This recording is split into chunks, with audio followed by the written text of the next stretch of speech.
It was a calm Sunday afternoon when everything changed. The sun hung lazily in the sky, casting a warm glow over the house, and the air smelled faintly of freshly cut grass. I had driven to my Aunt Marissa's house, like I always did on weekends, to spend time with family. It was one of those quiet, ordinary days that seemed to stretch on without any particular significance. The kind of day that makes you feel like nothing could possibly go wrong. I had no way of knowing that it would be the day my world would shift in ways I couldn't yet understand. The gathering was small, just the immediate family. Marissa had always been the life of the party, her laughter filling the room and her energy contagious. Jack, her husband, was usually content to sit in the background, cracking a few jokes here and there, but never quite as lively as Marissa. He wasn't unpleasant, but he wasn't the sort of person you noticed immediately either. He was the type who blended into the background, the kind of man you'd see at a family gathering and not give a second thought to. He was older than my aunt by about a decade, a bit rough around the edges, but they seemed happy together. I never thought much of their relationship, except that it appeared stable. At least, that's what I believed. The day was progressing as usual. Food was served, stories were shared, and everyone sat around chatting. But by mid-afternoon, something shifted. Jack asked me if I want to step outside for a moment. It wasn't unusual. Jack often pulled me aside for quiet talks, especially when the house was filled with guests. He liked his moments of solitude, away from the noise, and I always obliged when he requested my company. We were family, after all. He wasn't exactly my uncle by blood, but he had been in our lives for so long that it felt natural to spend time with him, even if his presence wasn't as warm as Marissa's. I followed him out to the back porch, where we sat down in the wicker chairs facing the yard. The house was quiet, and the only sound was the faint rustling of leaves in the wind. For a few moments, neither of us spoke. I was enjoying the peace, the tranquility of the moment, but something about Jack's demeanor was off. He was staring at the ground, fidgeting with his hands. I could sense that something was weighing on him, but I couldn't imagine what. Finally, Jack spoke. His voice was quieter than usual, almost hesitant, as if he was choosing his words carefully. "I've been meaning to talk to you about something," he said, glancing up at me. "Something important." I looked at him, slightly confused. Jack wasn't the type to initiate serious conversations. Usually it was my aunt who took the lead in family matters, who asked the deep questions, who wanted to know how we were really doing. Jack, on the other hand, was more of a listener than a talker. "Sure, Jack. What's on your mind?" I asked, my voice light, trying to make him feel comfortable. He took a deep breath, his hands tightening into fists before he relaxed them again. There was a strange vulnerability in his eyes that I had never seen before, and it made me feel uneasy. "I don't know how to say this," he began, his voice low, "but I can't keep it to myself anymore." I shifted in my seat, trying to make sense of his words. The air between us had grown thick, and I could feel the tension building, even though I didn't understand why. I tried to give him a reassuring smile, but it felt forced. "You know I've always cared for you, right?" He continued, his gaze fixed on the ground. "You're like family to me. But lately, it's been harder to ignore something that's been growing inside me for a long time." I nodded slowly, not sure where he was going with this. The words that followed sent a shock through me that I would never forget. I've developed feelings for you," he said, the words hanging in the air like a heavy cloud. "I know it's wrong. I know I'm married to Marissa, and I love her, but I can't help how I feel. I've been trying to push it away for months, but every time I see you, every time I talk to you, it just gets stronger." I felt my heart stop, my breath caught in my throat, and for a long moment, I didn't know what to say. My mind raced, trying to process what he had just admitted. Jack, my aunt's husband, was confessing that he was in love with me. The man who had been a part of my family for years, who I had always seen as an older figure, was telling me he had feelings for me. I could barely comprehend it. I opened my mouth to respond, but no words came out. My mind was scrambling, my thoughts colliding in every direction. I had always thought of Jack as a distant figure, someone who was kind but not overly affectionate. He had never shown any signs of this kind of emotion toward me before, and suddenly it felt as though I had been thrust into a situation I didn't know how to navigate. I couldn't meet his gaze. My eyes drifted to the ground, my mind racing with 1,000 thoughts. What did I say to something like this? How could he feel this way after everything? How could he risk everything, his marriage, his life, on something so dangerous? Jack, I finally managed to say, my voice trembling, I don't know what to say. This isn't right. I can't feel the same way. You're married to Marissa, and this is wrong. He didn't seem surprised by my response. After a few more moments, Jack stood up, his shoulders slumped. I'll give you some space, he said, his voice distant now. I didn't mean to make you uncomfortable. I stood as well, feeling a sense of relief mixed with unease. Thank you, I replied, my voice barely above a whisper. As Jack walked away, I stood there for a moment longer, trying to regain my composure. What had just happened? Instead, he nodded slowly, almost as if he had been expecting it. I know, he said softly. I never wanted to put you in this position. I never wanted to make you uncomfortable. But I couldn't keep it inside anymore. I sat there, my hands in my lap, unsure of what to do. I felt a wave of discomfort wash over me. The reality of the situation was settling in, and I didn't know how to process it. Jack had crossed a line. He had broken some unspoken boundary that I didn't even know existed until that moment. It wasn't just a simple mistake. It was a confession that threatened to unravel everything I had ever known about him and about my family. I don't know what to say. I repeated, my voice small. I'm sorry, Jack. This isn't something I can be a part of. He looked at me for a long time, his face unreadable. Then, slowly, he nodded again. I understand, he said quietly. I'm sorry. I didn't mean to cause any trouble. There was an awkward silence between us, the air thick with tension. I wanted to leave, to escape from this moment that had completely shifted the dynamics of everything I thought I knew. But I didn't know how to do that without making things worse. What was I supposed to do with this information? My mind was reeling, and I didn't know how to process the fact that Jack, the man who had been married to my aunt for so many years, had confessed feelings for me. I wanted to forget it. I wanted to pretend it hadn't happened. But the weight of his words hung in the air, and I knew that nothing would ever be the same again. I took a deep breath, trying to steady my racing heart. I had no idea what the future would hold, but I knew one thing for certain. My relationship with Jack and with my aunt would never be the same again. The days that followed Jack's confession were some of the most uncomfortable of my life.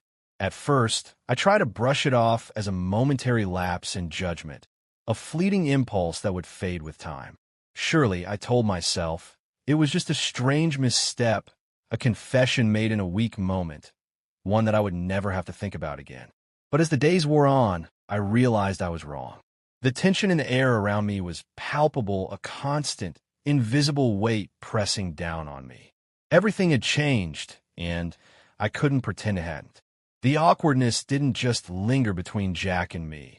It seeped into every corner of my life, even the most mundane moments. I found myself avoiding Jack as much as possible, telling myself that I simply needed some space. Whenever I walked into a room, I instinctively scanned the space for him, always checking where he was, as if I could predict what would happen next.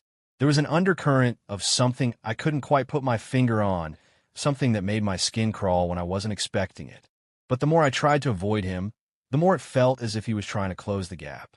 The first real sign that things were not going to return to normal came during the following weekend. We were all at Marissa's house again, as we usually were on Saturdays. My aunt had invited a few family members over for a casual get-together. There were no major events, no birthdays or anniversaries, just a typical Saturday afternoon filled with small talk, casual laughter, and the comforting hum of familiar voices. But I couldn't shake the feeling that something wasn't right.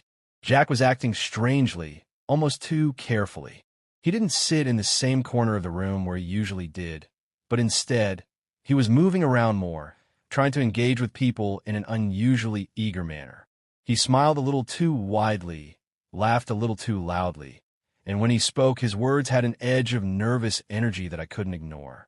But what struck me the most was his sudden attentiveness toward me. As I walked into the living room, Jack was the first to notice me.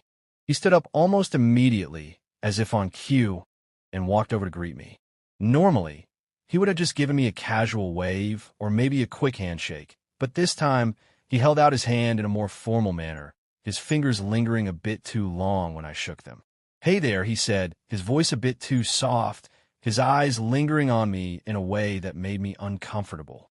"Hi, Jack," I replied, trying to sound normal, trying to push the awkwardness down, though I could feel it rising in my chest. "How are you?" "Good, good," he said, his smile almost forced. "Everything's good. You?" "I'm fine," I said quickly, looking for an excuse to move away. "Just getting some air." I tried to step around him, but Jack seemed to notice my discomfort. He didn't let go of my hand immediately, his fingers tightening slightly before he released me. His eyes followed me as I walked away, and I could feel his gaze on me like a physical presence. It was as though his eyes were burning into my back, and I couldn't shake the feeling that something was off. The rest of the day passed in a blur. I found myself hyper-aware of Jack's every movement. Whenever I turned around, he was there, watching me, sometimes smiling a little too widely, or sometimes glancing away quickly when I caught his eye. It was as if he were trying to be normal, trying to act as if nothing had changed, but I could see through it. The subtle shifts in his behavior, the tension in his posture, and the way he seemed to linger just a little too long whenever we were in the same room made it impossible for me to pretend everything was fine. And then there was Marissa. My aunt was acting differently too, but in a way that was far less obvious. She wasn't acting out of character in the same way Jack was, but something about her behavior felt off. She wasn't as engaged in the conversations as she usually was. Her laughter, though still present, seemed quieter, more subdued. She would smile, but there was something distant in her eyes, something that made me wonder if she knew, or if she had started to feel the changes as well. Every now and then, she would glance in Jack's direction with a slight frown on her face, almost imperceptible, but I noticed it. There was something about her silence, her calmness, that made me uneasy. I couldn't help but wonder if she had already started sensing the shift in their relationship. I try not to think about it, try to focus on the conversations around me, but my mind kept drifting back to the same troubling question. Did my aunt know? Had she somehow picked up on the tension, on the subtle changes in Jack's behavior, on the fact that he was no longer the man he had been when they first met? I couldn't bear the thought of it. My aunt and Jack had been together for years. How could she not notice? And if she did, why didn't she say anything? In the days that followed, I found myself avoiding family gatherings more and more. I told myself it was just because I was busy with work or that I needed some time alone, but deep down, I knew it was because I couldn't handle the growing tension. I didn't want to see Jack's strange behavior, nor did I want to confront my own feelings about what had happened between us. The last thing I wanted was to deal with the fallout of his confession, to try to make sense of it, to figure out how to navigate the mess that had been created. So I distanced myself, retreating into the quiet of my own home, only seeing family when it was absolutely necessary. But Jack wasn't content to leave things in the past. It was as though he was trying to push things forward, despite the discomfort between us. Every time we crossed paths, he would smile at me a little too warmly, or engage me in conversation for just a moment too long. I felt cornered, trapped in a situation that was both impossible to ignore and impossible to escape. One evening, about 4 days after the family gathering, I found myself at my aunt's house once again. Marissa had called me earlier that day, asking me to come by. She said she needed help with something, and I had agreed, hoping it would be a normal visit, just the two of us talking. But when I arrived, Jack was already there, sitting in the living room with a drink in his hand. His expression was unreadable as he looked up at me, his eyes slightly narrowed, as if he were trying to figure something out. "Hey, kid," he greeted me with a strained smile. "How's it going?" I gave a tight-lipped smile in return, my stomach tightening with unease. "I'm good," I replied quickly, trying to keep my tone neutral. Marissa emerged from the kitchen, looking as composed as always, though her eyes seemed distant, clouded with some unspoken concern. "Oh, good, you're here. I need help with something in the back," she said, motioning for me to follow her. As I walked past Jack, I could feel his eyes on me again. It was like I could feel the weight of his gaze pressing into my back, and I had to resist the urge to turn around and confront him. Instead, I followed Marissa into the kitchen, trying to distract myself with whatever task she had in mind. For the next few hours, I stayed mostly silent, offering only occasional responses as I helped her with the dishes and tidied up the living room. But even in the silence, I could feel the tension hanging between us all. Jack had been strangely quiet, too, his presence looming over everything like a shadow that no one wanted to acknowledge, but everyone could feel. It wasn't until the evening began to fade into night that I finally excused myself. I couldn't bear the suffocating tension any longer. "I think I'm going to head home," I said, my voice betraying the weariness I felt. "I'll see you guys later." Marissa smiled faintly, her eyes a little too soft, as if she were worried about me. "Take care of yourself, okay?" she said, her voice barely above a whisper. "We love you." I nodded quickly, avoiding her gaze, and made my way to the door. As I stepped out into the cool night air, I felt a wave of relief wash over me. But even as I left, I knew I couldn't outrun the tension forever.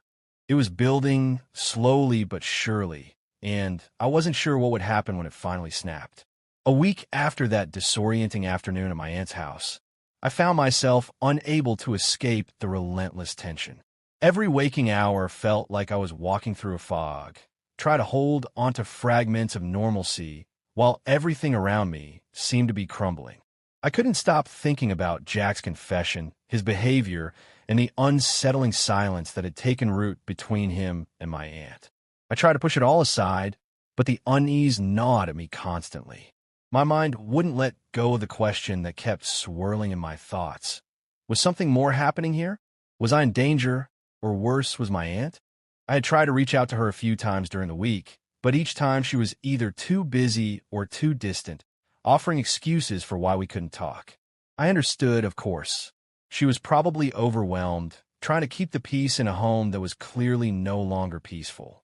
But the distance between us grew as the days passed, and with it, the feeling that something was terribly wrong.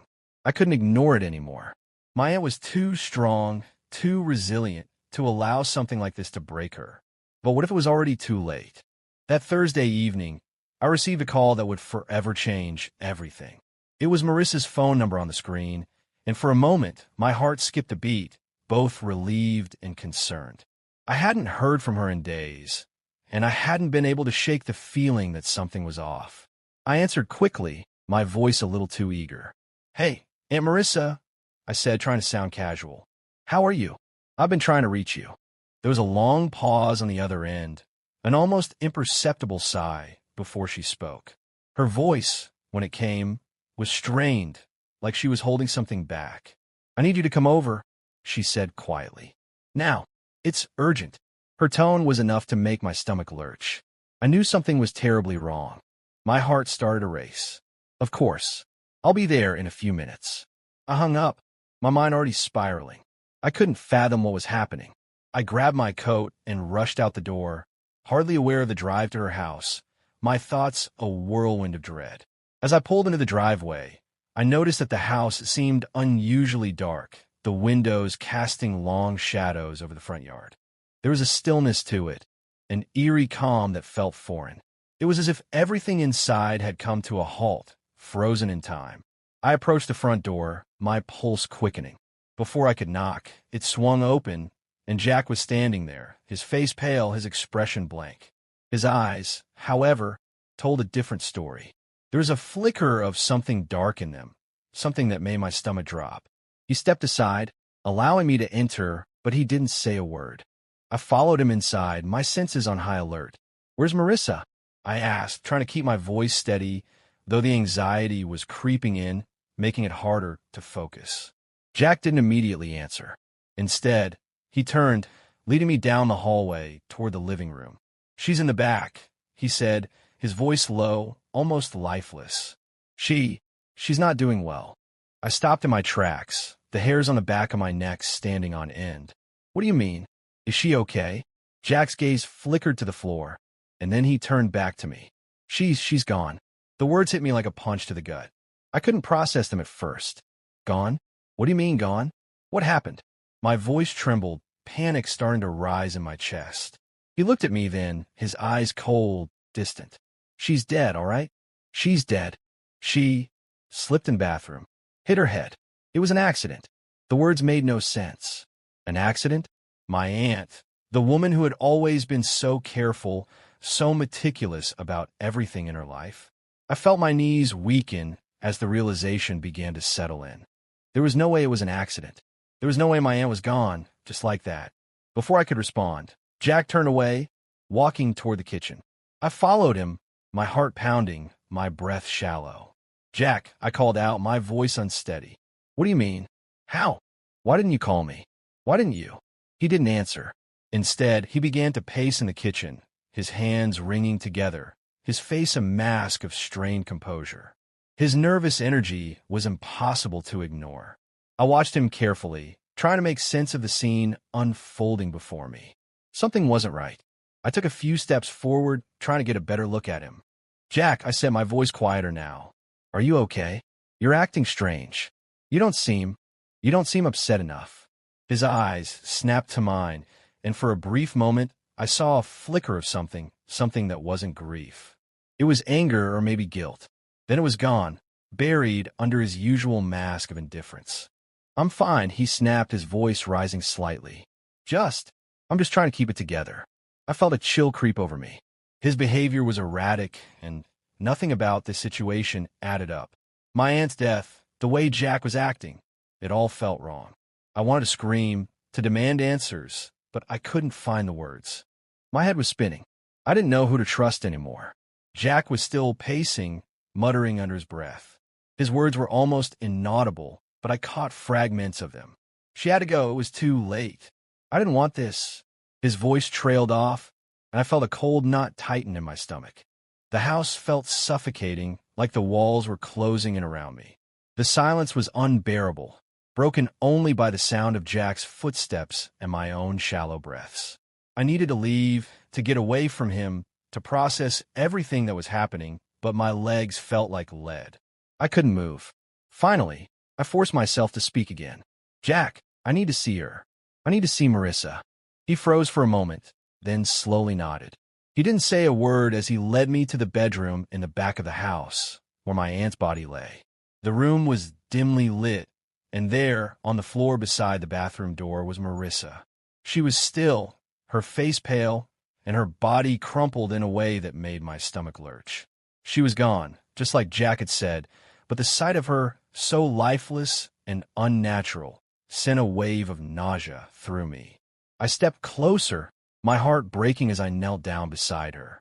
Her skin was cold to the touch, and her once bright, expressive eyes were closed, never to open again. The reality of the situation hit me all at once, and I felt the tears welling up, threatening to spill over. My aunt was gone. My strong, vibrant, loving aunt was gone, and nothing in this house made sense anymore. "I don't understand," I whispered, my voice cracking. "How could this happen? How could she be gone?" Jack stood in the doorway, his arms crossed, his expression unreadable. "It was an accident," he repeated, though his voice lacked conviction. "She slipped, hit her head. It just happened." I didn't believe him. I couldn't. The way he was acting, the way he seemed so detached from the situation, it was all wrong. I turned to him, my voice barely above a whisper. "Did you kill her, Jack? Did you have something to do with this?" The question hung in the air between us, heavy and charged. For a moment, Jack didn't move. His eyes flickered with something I couldn't quite place. Panic, maybe? But then he laughed, a sharp, hollow sound that made the hair on the back of my neck stand up. "What are you talking about?"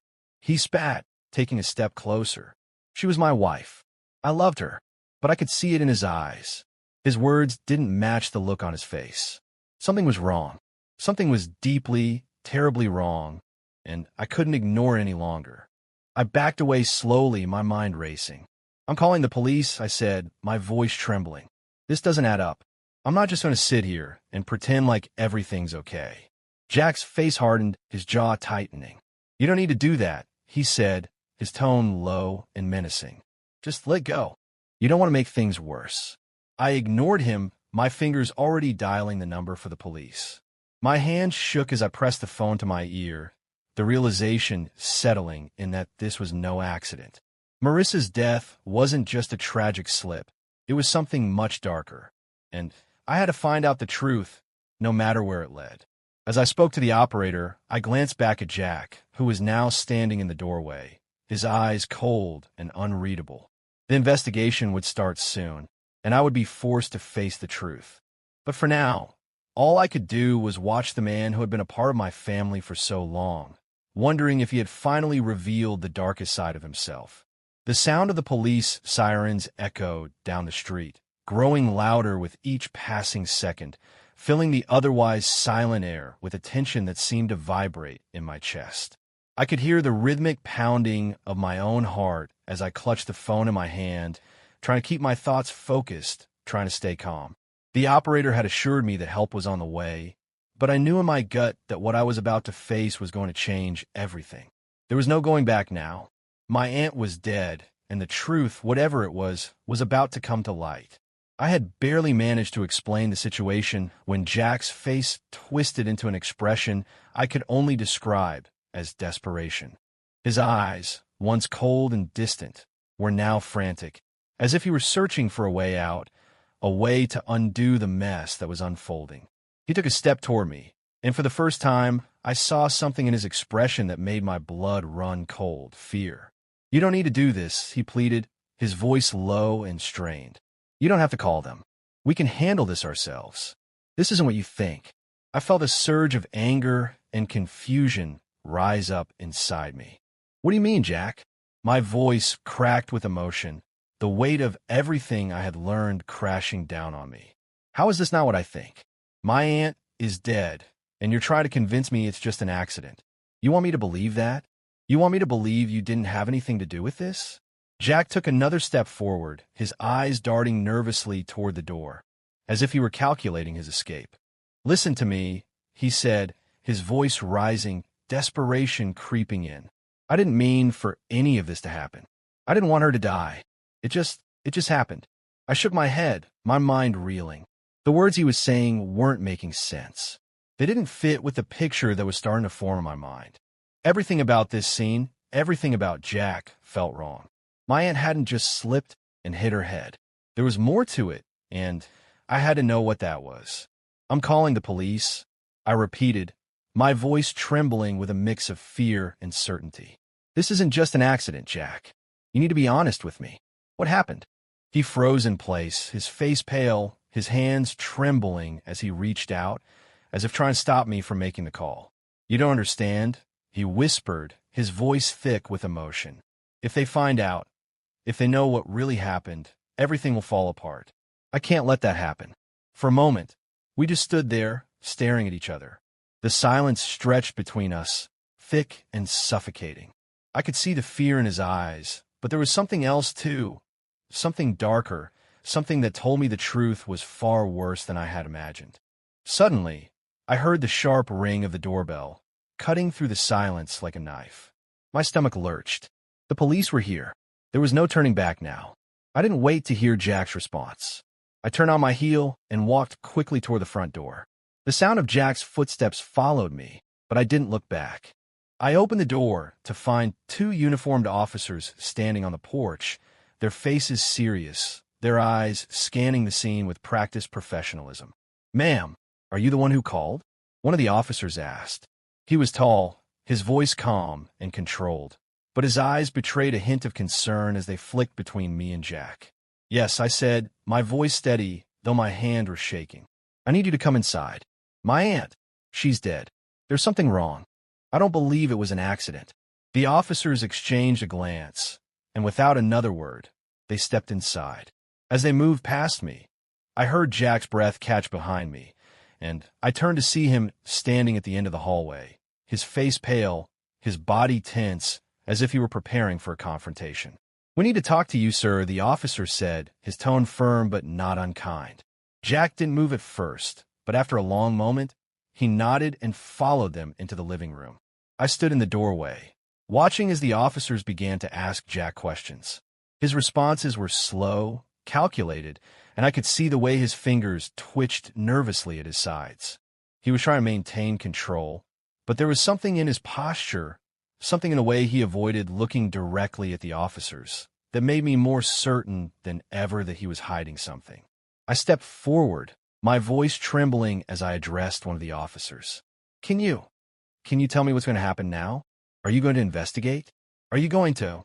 Ma'am, the officer interrupted gently. We're going to take a statement from everyone involved, and we'll examine the scene thoroughly. We'll do our job, and we'll make sure that everything is handled properly. Please wait here. We'll keep you informed. I nodded, too stunned to speak further. My gaze shifted back to Jack, who was now sitting on the couch, his hands folded tightly in his lap, his face drawn in a way that made him look smaller than usual. He seemed to shrink under the weight of the questions, and I couldn't help but wonder, had he really not expected this? Or was he just pretending to be innocent?